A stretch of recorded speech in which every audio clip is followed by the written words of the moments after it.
Hello everyone, hope you all are doing great. This is advocate बिंदु थाबाई, Rajasthan high court Jaipur. आज हम बात कर लेते हैं बार काउंसिल ऑफ इंडिया का एक सर्कुलर जारी हुआ था 22 अप्रैल 2025 को। यहाँ पर उस सर्कुलर में क्या आया है और दूसरा ये रहता है कि जो हमारा मास्टर्स रहता है एलएलबी के बाद में हम मास्टर्स करते हैं, राइट। अगर हमें टीचिंग में जाना है तब भी हम मास्टर्स करते हैं। अगर हमें प्रोफेसर बनना है, हमें पीएचडी के इक्वल अगर हमें पढ़ाई करनी है तब भी हम एलएलएम करते हैं, राइट। और दूसरा ये भी है कि अगर आपने देखा होगा कि बड़ी बड़ी कंपनीज में या तो प्राइवेट सेक्टर में या तो फिर गवर्नमेंट सेक्टर में भी अगर कोई गवर्नमेंट ऑफ इंडिया का है, स्टेट ऑफ इंडिया स्टेट हमारे स्टेट का रहता है, कहीं पर भी कोई जॉब होती है जहाँ लीगल का जॉब रहता है, लीगल ऑफिसर आप बन सकते हैं, कंसल्टेंट आप बन सकते हैं, तो वहाँ पर डिजायरेबल एजुकेशन क्वालिफिकेशन में आपकी एलएलएम मांग लेते हैं। तो कई बार क्या होता है ना कि अगर हमारे पास वह डिग्री रहती है तो हम बहुत ही खुशी से वह डिग्री जो है अटैच करते हैं हमारे डॉक्यूमेंट्स के साथ में। अब अगर आपको पता चलता है कि यहाँ पर भी जो डिग्री रहती है उसमें भी 1 ईयर और 2 ईयर की रहती है। आपने कौन सी एलएलएम करी है जरूर बताना अगर आपने एलएलएम करी है। मेरी बात करती हूँ तो मैंने जो है मेरा एलएलएम क्लियर है। मैंने 2 साल वाली एलएलएम करी है। बिजनेस लॉ में मैंने एलएलएम कंप्लीट किया है।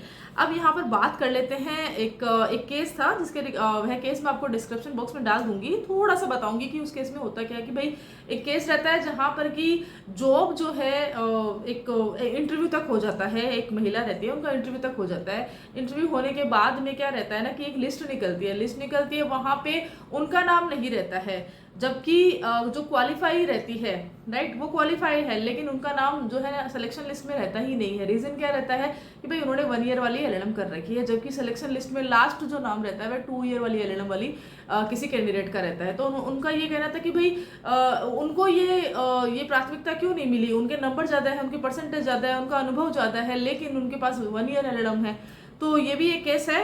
इसके बारे में मैं आपको डिस्क्रिप्शन बॉक्स में डाल दूंगी। अभी इस पे बात नहीं करते हैं, अभी बात करते हैं प्रेस नोट जो रिलीज हुआ है उसके रिगार्डिंग। अब भी क्या होता है ना कि भाई ऐसा है कि एलएलएम जो 1 साल वाली है, अब क्या वह वैलिड है।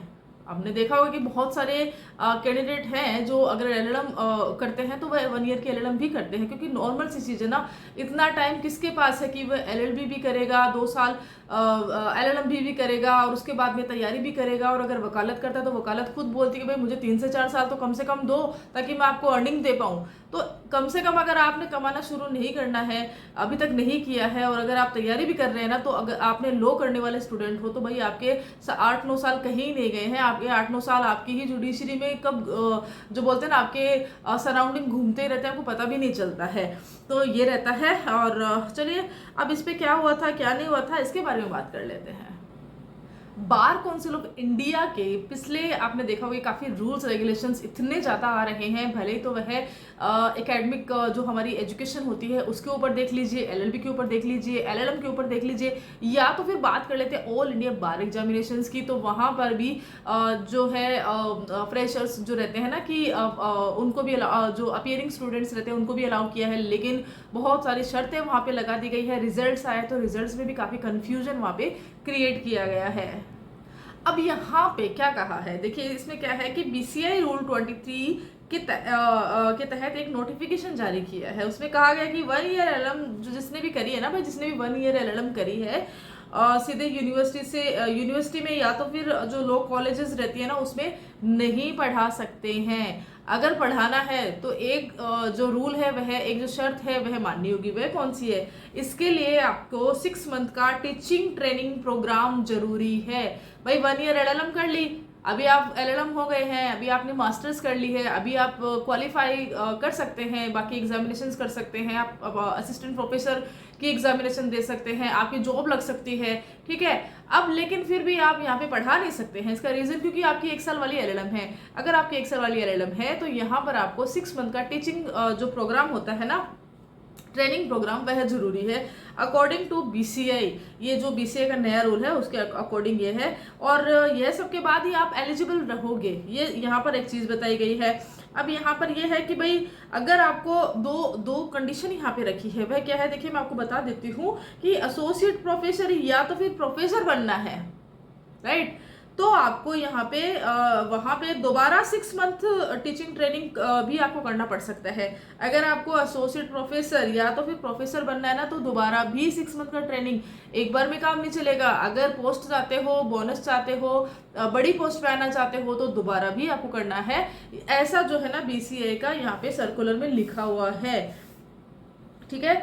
और यहाँ पे एक चीज बताई गई है कि यहाँ पे ऐसा क्यों किया गया है कि भाई इसके पीछे का रीजन क्या है।